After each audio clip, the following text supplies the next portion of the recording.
Hey guys, welcome back to Tove WoW TV. My last little instructional video, Intro to PvP, was pretty well received, and so I wanted to give you guys something a little bit more advanced. Today I want to talk specifically about Diminishing Returns. It's an intermediate level game mechanic, and I think a lot of people are aware of what they are and how they work, but not on a level of true understanding. I think people just kind of know they exist, but they don't actually know how they function, and they don't know the ins and outs of it. So let's begin. Diminishing Returns means that certain spells and abilities are less effective against players if they are used frequently within a short period of time. When a spell with Diminishing Returns is used against a target in PvP, the first effect has full duration. The effect then diminishes by 50% and then 75%, and then the target becomes immune. Spells must be used on the same target within 15 seconds of the end of the duration in order to be diminished.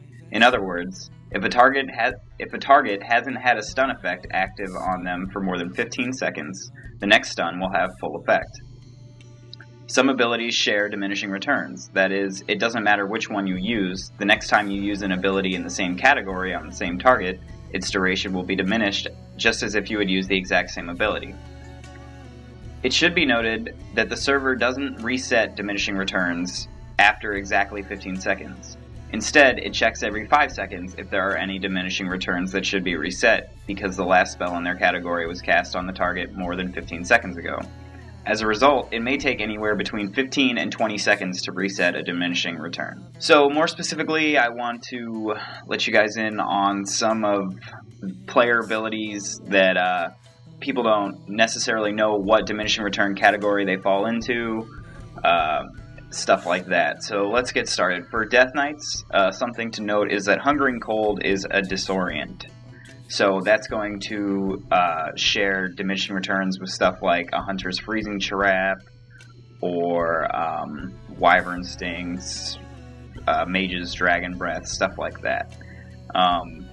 For Druids, Cyclone, it does not share a diminishing return with anything else. So Cyclone is something that if you go into, like, if somebody else cyclones, or you cyclone the same target before 15 seconds, it's still going to go on a diminishing return, but it doesn't share the category with any other ability.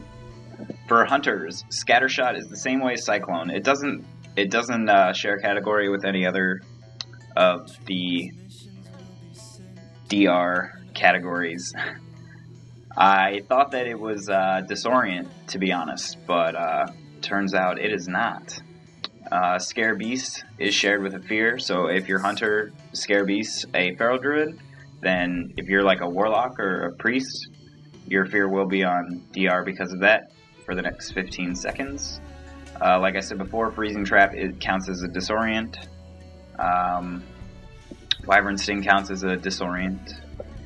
For Mages, Deep Freeze counts as a controlled stun, and it works with Ring of Frost. So for Ring of Frost counts as a Disorient and a Deep Freeze. So if you Ring of Frost, and let's say you're like with a Hunter, then if you use Ring of Frost, that Hunter, his Wyvern Sting is going to be on a diminishing return, as well as them getting hit by any other Disorient, and it counts as a Deep Freeze, so it's going to put your Deep Freeze as a mage on diminishing return. So you have two separate diminishing returns working for Ring of Frost.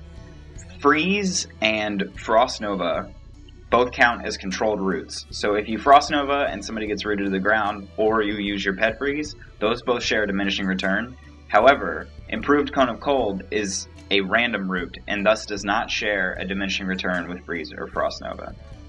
And Impact counts, if you're spec'd into your Impact, leaving a 2-second stun, that counts as a random stun, not a controlled stun, so it's not going to share diminishing returns with stuff like Maim or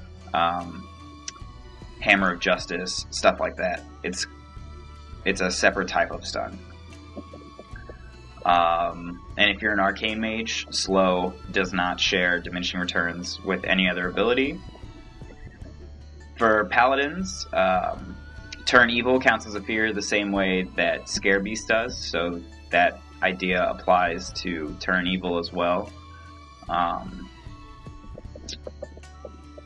For priests, psychic horror, the disarm, is both a horror and a disarm. So the effect of psychic horror is a horror, and the effect of disarm that's applied to psychic horror is its own disarm. So if you psychic horror somebody and you're with a rogue, the rogue is going to have his disarm be on diminishing return because of that, but it's also a horror. So if you're with a warlock and you use psychic horror to disarm somebody, that's going to put the warlock's death coil on a diminishing return.